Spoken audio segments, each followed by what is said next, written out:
Dying wish sa akong bayaw ang maka-score sa akoa. Pait kayo DJ Sam kung makabayaw ka giango-ango na. Tapos partneran pa jud sa akong ate nga utrupong giango-ango. Tawagan na lang ko sa pangalang Ellen. 23 anyos ko ug nagtrabaho sa mall dinhi sa mong lugar. Cashier ko DJ Sam. Doon ako'y uyab, si Bricks. Happy ming duha DJ Sam. Buutan siya og palangga kaayo ko niya.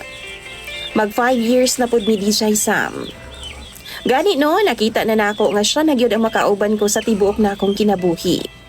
Wa gyud ko'y problema sa iyaha. Ang hinungdan nga nisuwat ko sa inyong programa DJ Sam.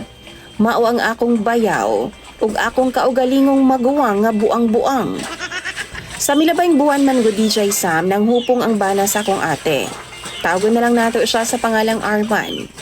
43 anyos na siya ug duna na sila'y tulo ka mga anak ni ate. Tapad lang migbalay DJ Sam. Karon, tungod kay grabe man ang panghupong ni kuya, syempre nagpa-check up silang duha. Dito nila nahibaw-an DJ Sam nga duna nay problema sa kidney ang akong bayaw. Taas na daw ang iyang sugar, uric DJ Sam, tapos taas na po daw ang iyang creatinine.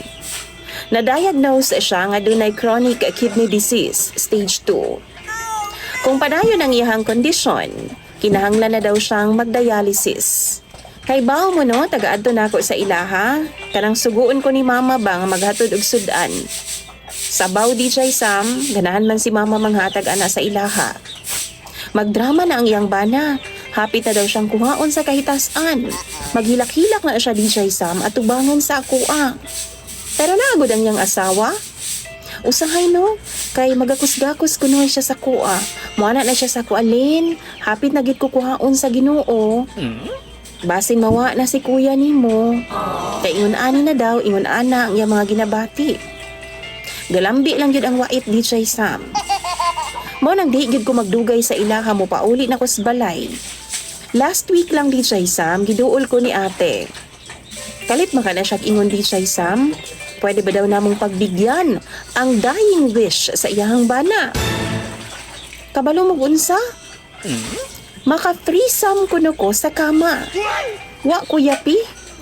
Giaway gyud nako si ate DJ Sam og pinahawd. Giingnan gyud nako siya.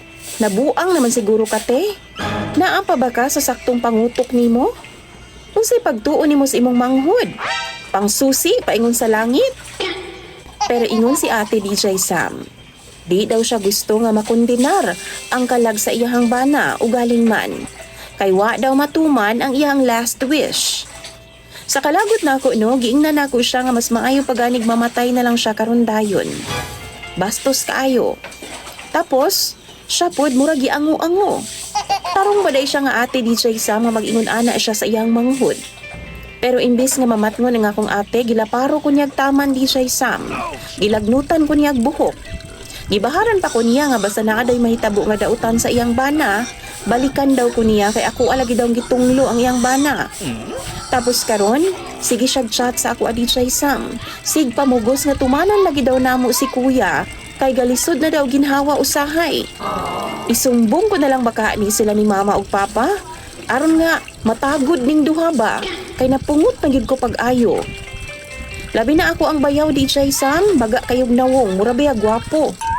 Nabal-an na hinuon ako DJ Sam. Nga naa siya'y dautan nga tanaw sa akoa. Nga naa siya'y pagnanasa sa akoa.